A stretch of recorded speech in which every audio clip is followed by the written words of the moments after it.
Story has it that Tolkien found his inspiration for Arendelle in Lord of the Rings because of his travels here in this valley.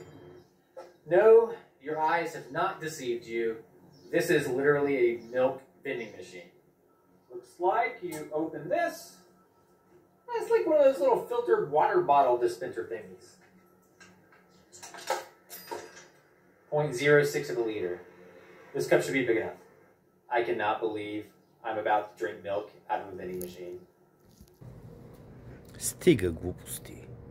Не е нужно да си американец, който е отишъл в Швейцария, за да може да си купи истинско прясно мляко. Има го вече и в България. Нашия млекомат в Пловдив, на улица Дарвин, номер 7. Отворен денонощно за вас. Литър мляко срещу 2 лева. Заповядайте.